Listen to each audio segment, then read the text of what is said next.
আসসালামু আলাইকুম ওয়া রাহমাতুল্লাহি ওয়া বারাকাতুহু। সম্মানিত হাজিরিন,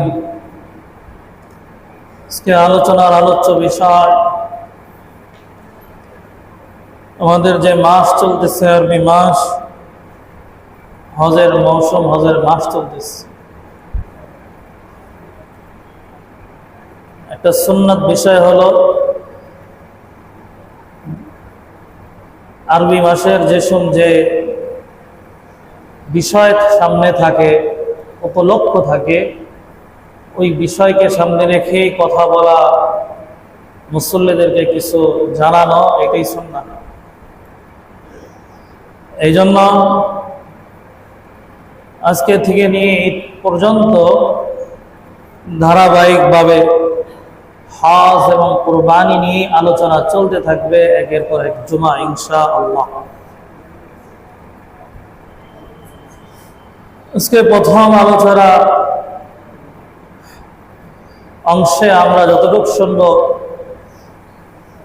আল্লাহ তাআলার কাছে দোয়া করি, এই নিয়ত করি, যতটুকু আমরা আলোচনা করব, শুনব, ততটুকুর উপর যাতে আল্লাহ তাআলা আমাদেরকে আমল করার তৌফিক দান করে, সকলে বলে আমিন।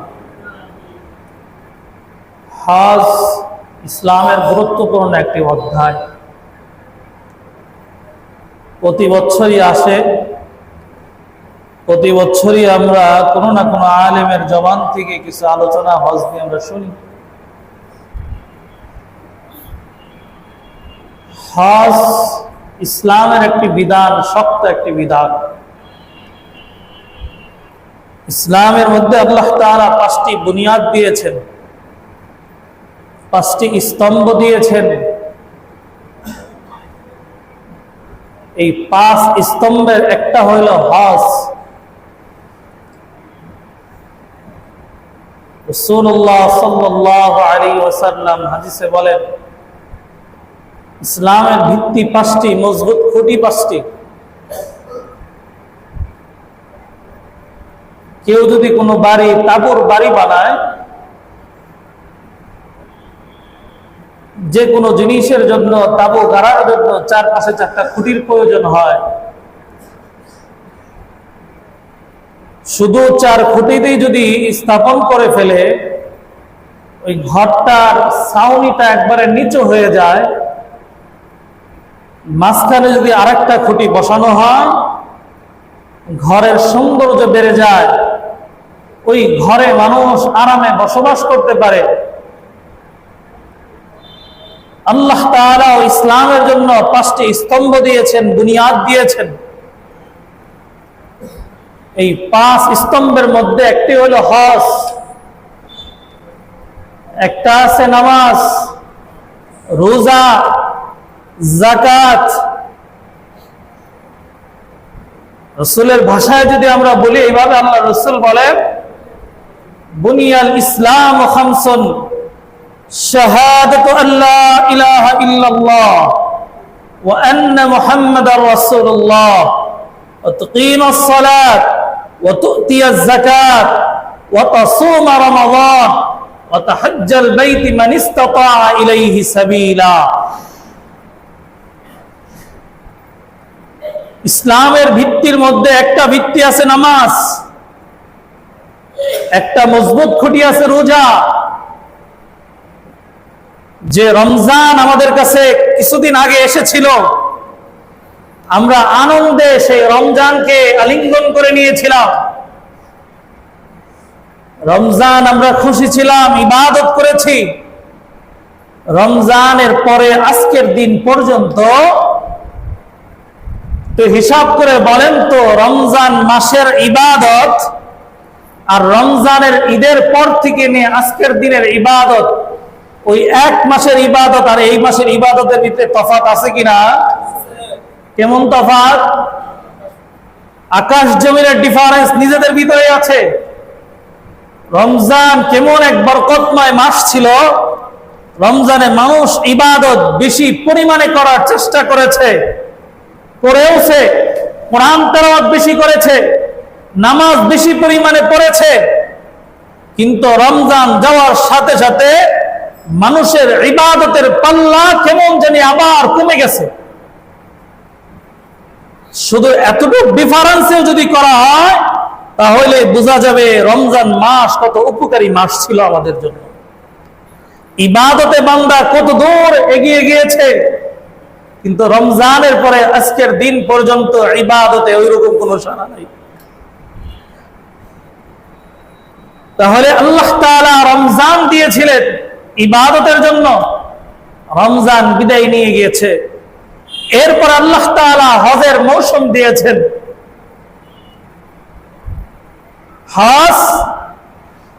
হজের জন্য আল্লাহ তাআলা নির্দিষ্ট টাইম দিয়েছেন, মাস দিয়েছেন।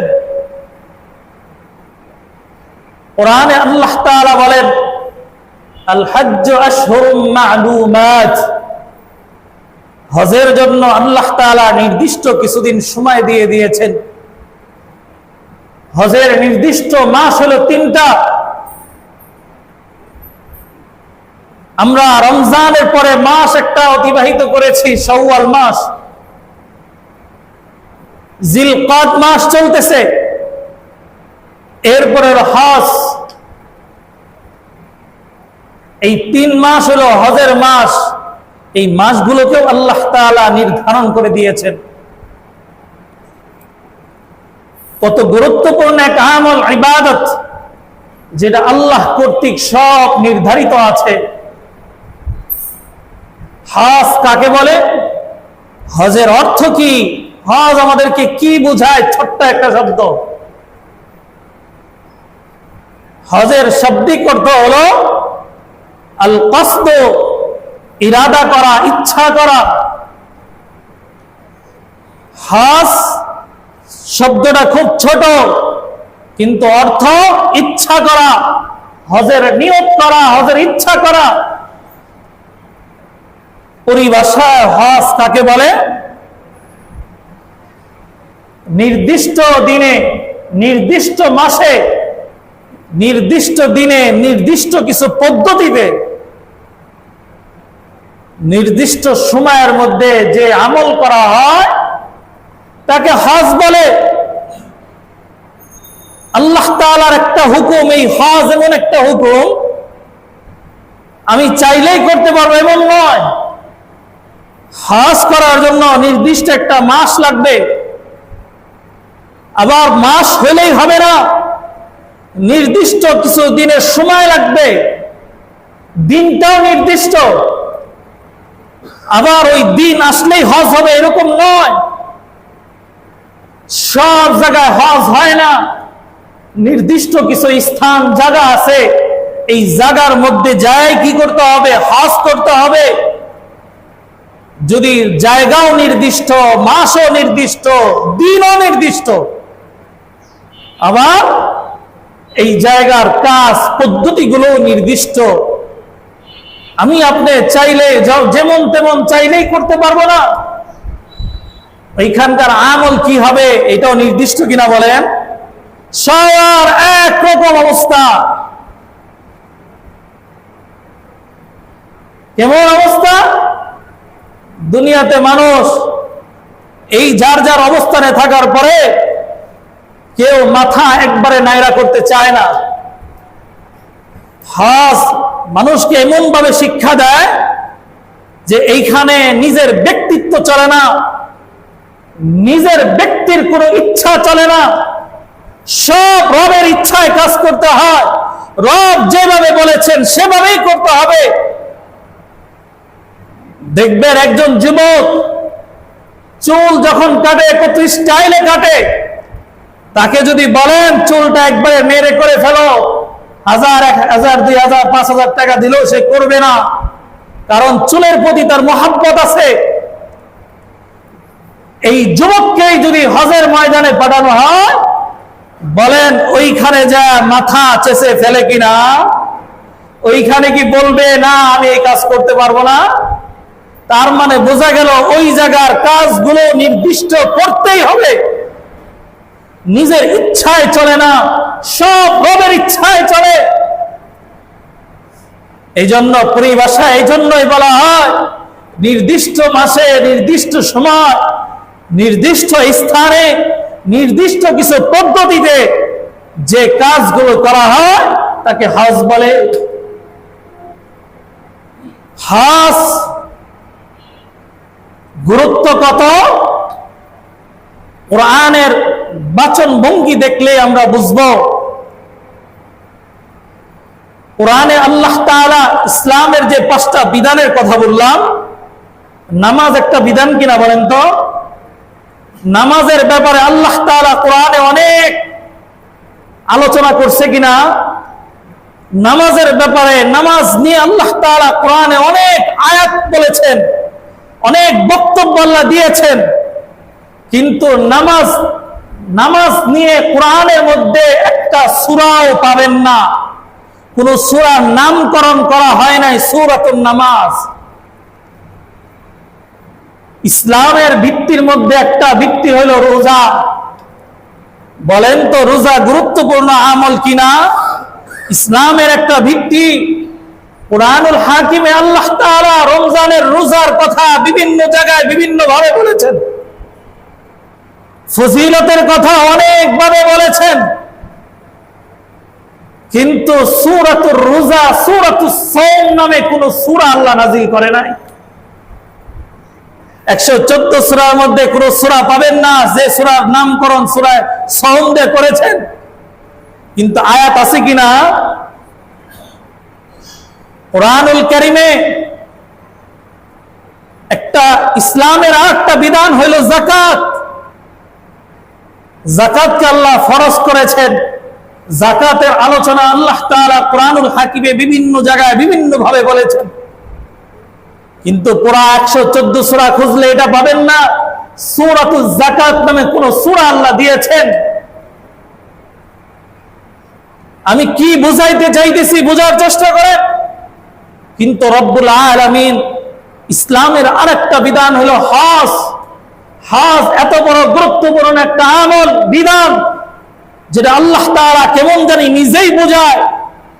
হজের আলোচনা আল্লাহ তাআলা কোরআনে হাকিমে করেছেন, কিন্তু হজ শব্দ দিয়ে স্বতন্ত্র একটা সূরার নামকরণ করেছেন। সুবহানাল্লাহ। কোরআনে সূরা হজ নামে সূরা আছে কিনা? তাহলে ইসলামের আরো কয়েকটা বিধানের কথা বললাম, একই লাইনের বিধানের মধ্যে একটা নামেও আল্লাহ তাআলা সূরার নাম করে নাই, কিন্তু সূরা হজকে আল্লাহ তাআলা কুরআনুল কারীমের 114 সূরার একটা সূরার নামকরণ করেছে। তাহলে আল্লাহ তাআলা নিজেই বোঝাচ্ছেন সূরা এই হজ কত বড় গুরুত্বপূর্ণ একটা বিধান। আল্লাহ তাআলা আরো কিভাবে বোঝান বান্দাদেরকে? আল্লাহ তাআলা মানুষকে ডাকেন, আমার ঘরের মেহমান তুমি হও। উদাহরণ দিলে বুঝবেন। কোন বাসায় যদি কোন ব্যক্তি যাকে ওই মালিক দাওয়াত দেয় নাই, স্বেচ্ছায় দাওয়াত গ্রহণ করার জন্য কোন বাসায় কেউ হাজির হয়েছে, সাপোজ ধরেন কোন মুসাফির, রাত হয়ে গেছে, যাওয়ার জায়গা নাই, কোন এক মানুষের বাসায় হাজির হইলেন, তার কাছে মেহমান হতে চাইলেন, আশ্রয় চাইলেন। ওই ব্যক্তি হয়তোবা তাকে আশ্রয় দিল, কিন্তু এই ব্যক্তি যখন অন্যের বাসায় স্বেচ্ছায় কি হয়েছে, মেহমান হয়েছে, বলেন তো যিনি মেহমান মেজবান আছে, ওই মেজবানের কাছে কোনো মেহমানদারি চাওয়া বা আশা করা, এটা ওই ব্যক্তি যিনি ইচ্ছাকৃত আসছে তার মনের ইচ্ছা অনুযায়ী কোনো মেহমানদারি হবে? কারণ তার চাওয়ার সুযোগ নাই, কারণ মেহমান তাকে, মেজবান তাকে ইচ্ছা করে ডাকে নাই। সে চাইলে তাকে কিছু দিতেও পারে, নাও দিতে পারে। কিন্তু বলেন তো কোনো ব্যক্তি যদি কোনো ব্যক্তিকে আহ্বান করে মেহমান বানায়, আর ওই মানুষটা যদি আরেকজনের বাসায় মেহমান হিসাবে যায়, তাহলে ওই ব্যক্তির বলার অধিকার আছে, আমি ইচ্ছা করে আসি নাই, আমাকে আপনি মেহমান হিসাবে দাওয়াত দিয়েছেন, আপনি আমাকে বাসায় আনার পরে আমার মেহমানদারিও করেন না, খাবারও দেন না, কোনো কথাও বলেন না, যদি এইরকম হয়, বলেন তো ওই মেহমান মেজবানকে বলার অধিকার রাখে কিনা? কেন? কারণ তিনি ইচ্ছা করে এই বাসায় মেহমান হয় নাই, তাকে দাওয়াতের মাধ্যমে আনা হয়েছে। আর যিনি আনছেন তিনিও তাকে ভালোবাসা আনছেন, তার ইচ্ছা অনুযায়ী, তার তৌফিক অনুযায়ী তাকে উত্তম মেহমানদারি করবে, এটাই স্বাভাবিক। কিন্তু রব কি বলেন? আল্লাহ তাআলা কুরআনুল হাকিমে বলেন, ওয়ালিয়াতাওয়াফু বাইতিল আতীক। কুরআনে হাকিমে আল্লাহ তাআলা বলেন, ও বান্দা, আসো তোমরা আমার এমন এক ঘরে তোমরা মেহমান হও, তোমরা একটু তওয়াফ করো।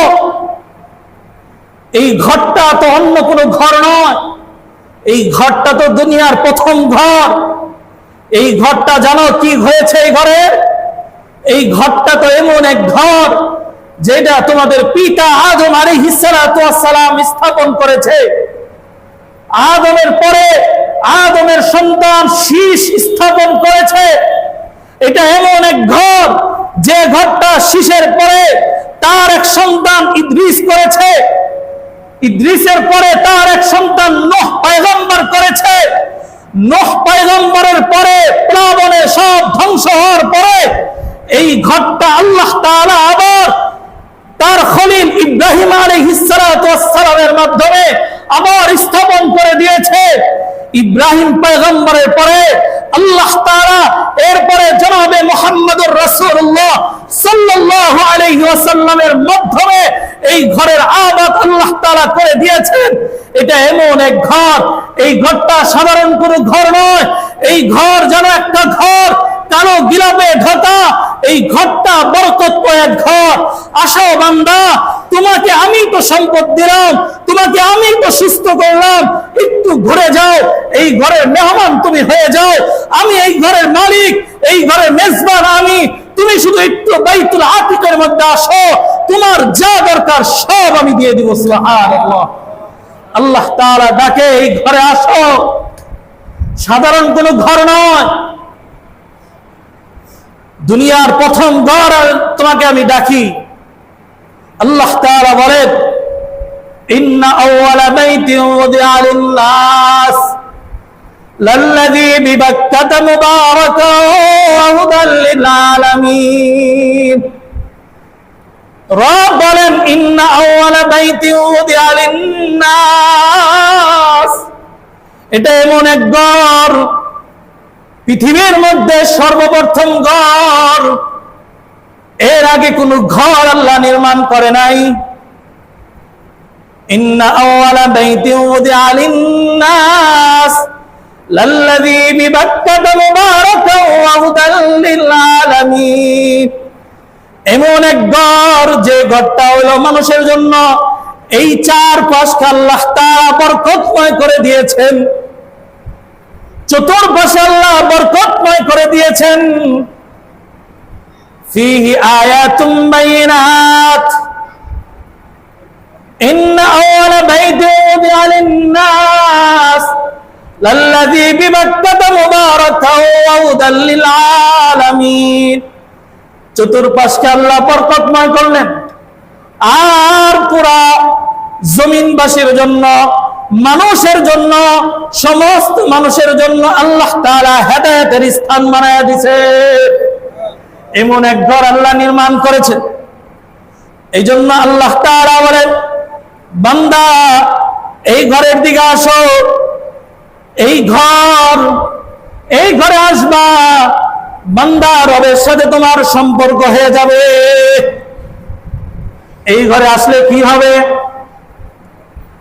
আল্লাহর পয়গম্বর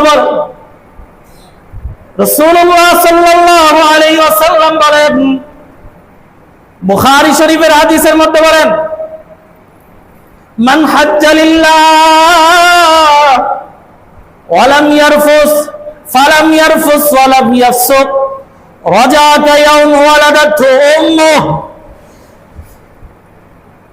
পয়গম্বর আরবি বলেন, যে বান্দা বান্দি আল্লাহর জন্য, আল্লাহর উদ্দেশ্যে, আল্লাহ তাআলাকে রাজি খুশি করার জন্য হজ করে, আল্লাহর ঘর জিয়ারত করে, বাইতুল্লাহর মুসাফির হয়, শুধুই মাত্র কেবলমাত্র রবের সন্তুষ্টি অর্জনের জন্য আল্লাহর ঘরের যাত্রী হয়। যাকে আল্লাহ তাআলা ডাক দিলেন, যাকে আল্লাহ সুযোগ করে দিলেন, এরকম কোন বান্দা বান্দি রবের পাগলে প্রেমাস্পদ হইয়া আল্লাহ তাআলার সামনে হাজিরা দিবার জন্য যায়, রাসূল বলেন ফালাম ইয়ারফুস ওয়ালাম ইয়াফসুক, এখানে যাওয়ার পরে বান্দা কোনো অশ্লীল কাজ করে না, গুনাহের কোন আসবাব কিছুই করে না, গুনার থেকে বাঁচলো, অশ্লীলতা থেকে বাঁচলো, বিভিন্ন মুখের গুনাহ থেকে বাঁচলো। এই বান্দা বান্দি যখন হজের আহকাম গুলো শেষ করার পরে তার ঘরে ফিরবে, রাসূল তার জন্য খুশির খবর দেয়, ওয়ালাম ইয়াসুক রাজাকা ইয়াউমা ওয়ালাদাতহু উম্মুহ, যখন তার ঘরে ফিরে কেমন জানি ওই ব্যক্তি আল্লাহ তাআলার বান্দা বান্দি কেমন জানি এমন নিষ্পাপ হইয়া হজ থেকে তার ঘরে ফিরে, কেমন নিষ্পাপ কি দিয়ে বুঝাইবেন? রাসূল বলেন কেমন জানি আজকে ওই বান্দা বান্দি তার মায়ের গর্ভ থেকে ভূমিষ্ঠ হয়েছে, বলেন সুবহানাল্লাহ। মায়ের গর্ভ থেকে ভূমিষ্ঠ হওয়ার পরে বান্দা, ওই শিশুর কোনো গুনাহ থাকে না, কোনো ধরনের ময়লা শরীরে থাকে না, আল্লাহ তাআলা পবিত্র করে তাকে প্রচার করে দেন, পরিচয় দেন।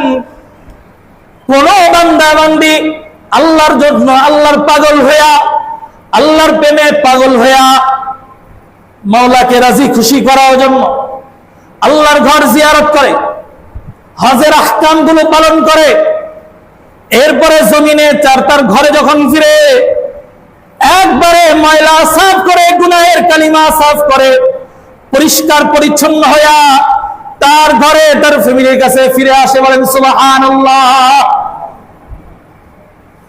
আল্লাহু আকবার। এই জন্য রব বলেন হাবিবের মাধ্যমে জানায়, হজ যদি কারো উপর ফরজ হয় তোমরা হজ তাড়াতাড়ি করো, এইখানে কোনো দেরি করো না, কারণ দেরি করবা, হজ ফরজ হয়েছে, কোনো অজুহাতে কি করবা না, কোনো দেরি করবা না, কারণ ব্যস্ততা তোমার আইসা পড়তে পারে। এই বছর তোমার জন্য হজ আল্লাহ ফরজ করে দিলেন, সুস্থতা আল্লাহ তাআলা দিলেন, কিন্তু বিভিন্ন কারণে, বিভিন্ন ব্যবসার অজুহাতে, বিভিন্ন অজুহাতে হজ থেকে আমি বিরত থাকলাম। হজ করার মতো সব সুযোগ আল্লাহ দিয়েছিলেন, কিন্তু নিজে নিজে ব্যস্ত বানায়া, নিজেকে ব্যস্ততার উপরে বানায়া আমি হজ থেকে বিরত থাকলাম। বলেন তো, আমি চাইলেই তার 1 মাস পরে আবার হজ করতে পারবো, নাকি আবার 1 বছর অপেক্ষা করার পরে হজ করতে হবে? যদি এমনও কি হতে পারে কিনা বলেন, আগামী বছর আসার পরে আমি তো দুনিয়ার থেকে চলেও যাইতে পারি, অথবা দুনিয়ায় থাকলেও অসুস্থতার কবলে পড়তে পারি। অসুস্থ যদি নাও হই, যে পরিমাণ সম্পদ আমার কাছে ছিল হজ করার জন্য, ওই সম্পদ অন্য কোনো কারণে খরচ হয়েও তো যাইতে পারে। তাহলে আপনি বলবেন হজ তো এখন করার মতো কোনো সুযোগ আমার নাই। আল্লাহ তাআলা বলে ফালিয়াতা আজ্জাল, তুমি হজের ক্ষেত্রে বিলম্ব করো না। আল্লাহ তাআলা তোমাকে ডাক দিয়েছেন, সুযোগ করে দিয়েছেন, সম্পদ দিয়েছেন, তুমি সঙ্গে সঙ্গে আল্লাহ তাআলার মহব্বতে আল্লাহর দিকে অগ্রসর হও, আল্লাহ তাআলার সাথে সাক্ষাৎ তুমি করো, আরাফার ময়দানে তুমি হাজির হও। রাসূল আরবি জানায়, বান্দা যখন আরাফার ময়দানে উপস্থিত হয়, লক্ষ লক্ষ হাজী সাহেবরা যখন আরাফার প্রান্তরে উপস্থিত হয়, আল্লাহ তাআলা আরশে আজিম থেকে ডাক দিয়া ফেরেশতাদেরকে জানায়, ও ফেরেশতারা, দেখো আরাফার ময়দানে সব মানুষ এক কাতারে দাঁড়িয়ে, তীব্র রোদের মধ্যে বান্দা এক কাতারে দাঁড়িয়ে গেল। এই বান্দা বান্দির অন্তরে কি কি চাহিদা আছে তোমরা দেখো, শোনো। বলেন তো আল্লাহ তাআলা জানেন কিনা? মানুষের মনের দিলের খবর কে জানেন? আল্লাহ।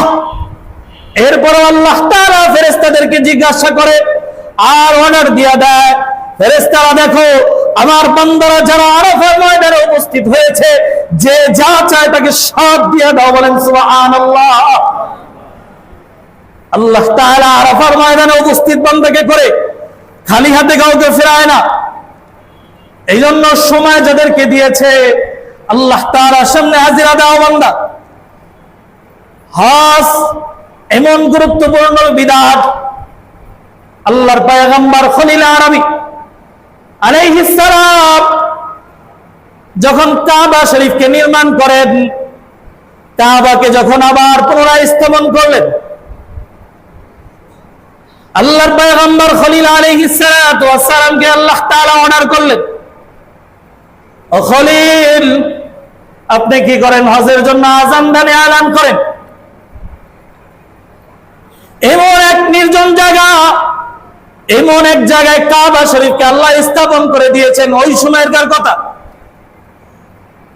আল্লাহর পয়গম্বর খলিল বলেন, আমি যদি হজের এলান করি, আযান দেই, এটা এমন এক প্রান্তর, এমন এক জায়গা যেখানে বাপ ছেলে ছাড়া আর কেউ নাই, কোন মানুষ নাই, আমার আযান কার কাছে পৌঁছবে, কে শুনবে?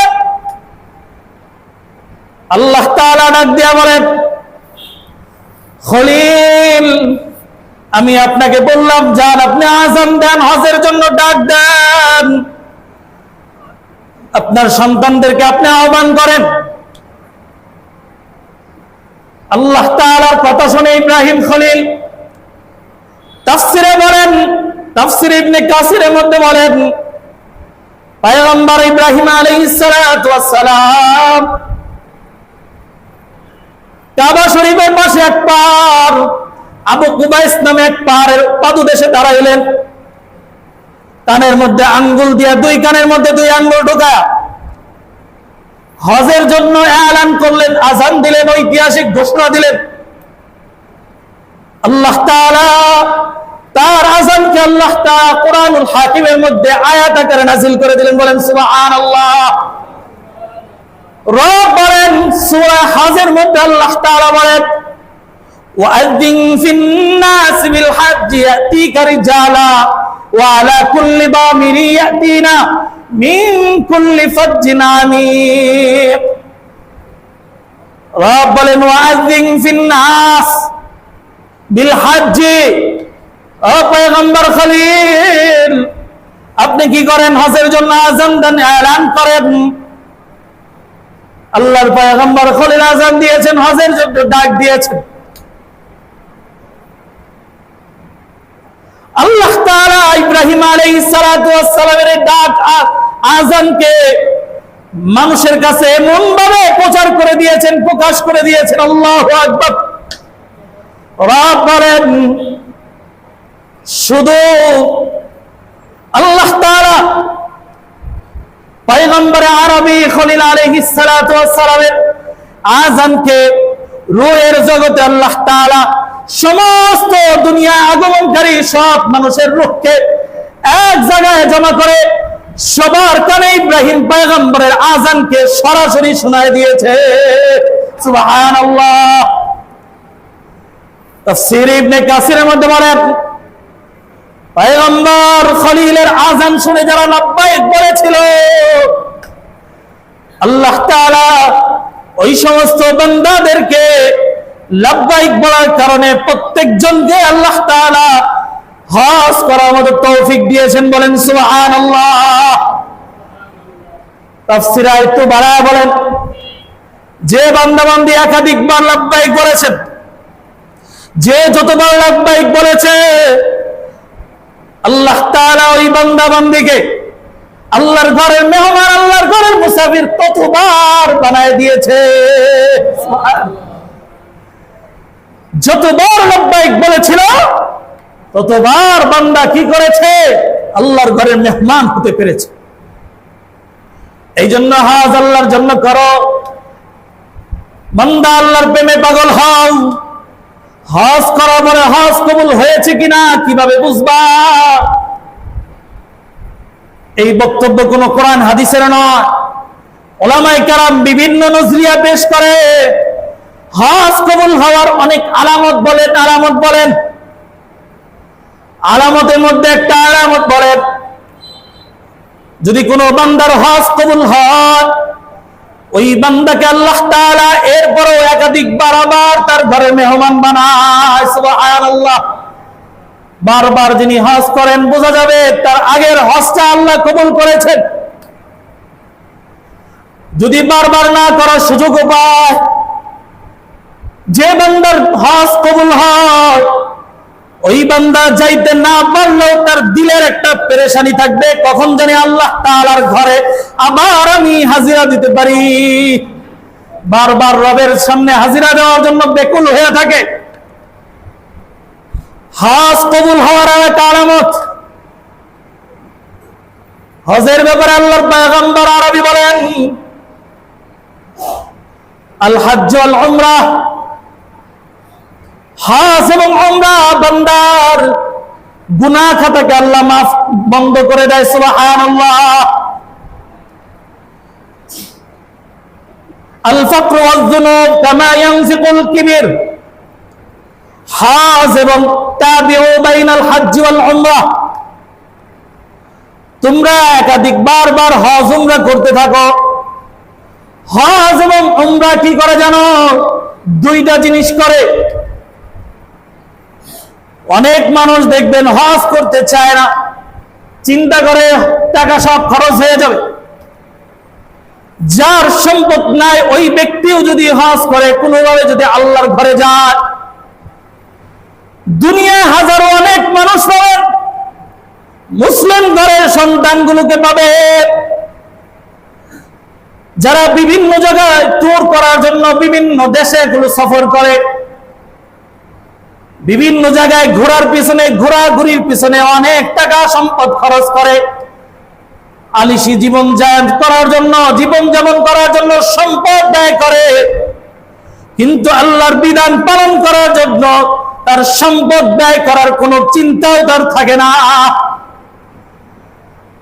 হাজারো টাকা, লক্ষ টাকা থাকা সত্ত্বেও হজ করতে যায় না, এমন বান্দাবান্দি জমিনে আছে কিনা বলেন? নাই।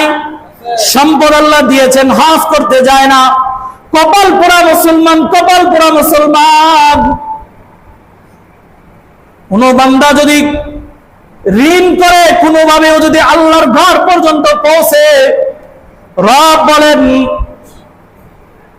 আল ফাকর ওয়াজ যুনুব, রব হজ করার পরে তাকে একটা পুরস্কার দিবেন, তার অভাব আল্লাহ তাআলা দূর করে দিবেন। বলেন সুবহানাল্লাহ।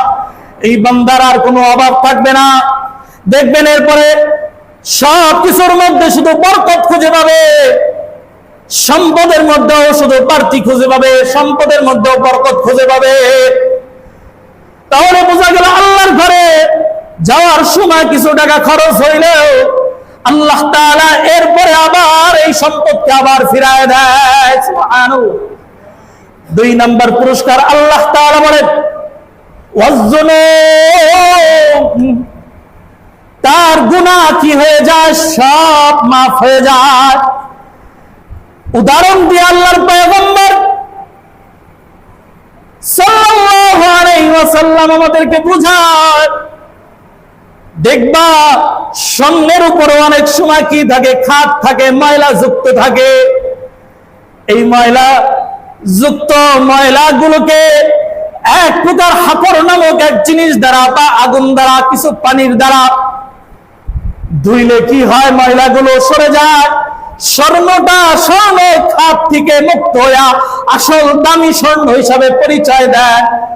রব বলেন, বান্দা তুমি যখন আমার ঘর পর্যন্ত পৌঁছলা, তোমার দেহের মধ্যে যত গুনাহের কালিমা ছিল সব আমি আমার রহমতের নজর দিয়া সব ধুইয়া সাফ কইরা আবার তোমাকে খাঁটি মুমিন হিসাবে দুনিয়ায় পাঠাই। সুবহানাল্লাহ। তোমার সমস্ত অভাব অনটন আমি আল্লাহ তাআলা দূর করে দেই। এই জন্য কি করব? আমরা আল্লাহর জন্য, আল্লাহকে রাজি খুশির জন্য হজ করতে যাব। হজের মৌসুম চলতেছে, বেশি বেশি আল্লাহর কাছে দোয়া করো যারা গেছে তারা তো আল্লাহর মেহমান হয়ে গেছে। আমি আপনিও যাতে আল্লাহর সামনে হাজিরা দিতে পারি, এই জন্য বেশি বেশি দোয়া করা দরকার কিনা?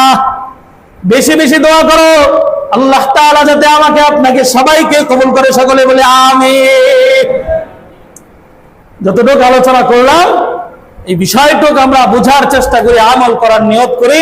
আল্লাহ তাআলা আমাদের সকলকে বুঝার এবং আমল করার তৌফিক দান করুক। ইনশাআল্লাহ আগামী জুমা এরপরের থেকে হজের ইতিহাস নিয়ে আমরা আলোচনা করব। ওয়া আখিরু দাওয়ানা আলহামদুলিল্লাহি রাব্বিল আলামিন। আমরা সকলেই বসি। এখন আমাদের সামনে মসজিদ কমিটির সম্মানিত সভাপতি সাহেব